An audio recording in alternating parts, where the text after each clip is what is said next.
All right, this is going to be just a really quick video on something Moza software and firmware has now that no one's really talking about. I haven't seen any of the flagship sim races talk about this, but you're definitely going to need whatever the current newest release is on the software on here and running 135.36. You're definitely going to need the newest firmware on whatever wheel you have. It doesn't have to be a new wheel. As you see, I have an older KS wheel here. It's at least 2 years old. You go into your wheel settings, go into button lights settings.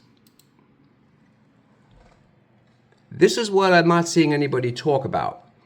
This is not just for your button lights to change your colors the way we all do. We set up one whatever color we want and whatever. This has telemetry effects, just like your rev lights. You know, people are buying wheels just to have the 2 sets of the 3 flag lights on the sides, but this here, you click on telemetry effects and you'll see a drop box come up.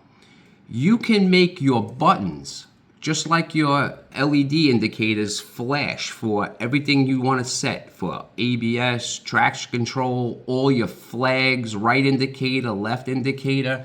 And now what's going to happen with this is all of your buttons, your 10 buttons, are going to flash to telemetry. Nothing to do with the colors you're going to set for your buttons. You can set them any way you want. And in-game, when your ABS or your traction control or a flag activates, all of your buttons or whatever ones you choose, you can do.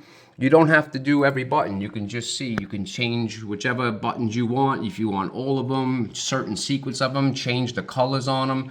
What's going to happen is all of these buttons are going to flash for a red flag, black flag, white flag, yellow flag, ABS, traction control, wheel slip, whatever you set it at.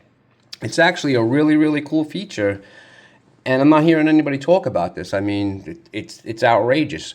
Give it a shot. Like I said, go to the newest Moza Racing Pithouse release, and definitely got to do the newest firmware on your wheel. And like I said, it don't have to be a new wheel. Set up telemetry effects, get in game, and give it a shot. Check it out.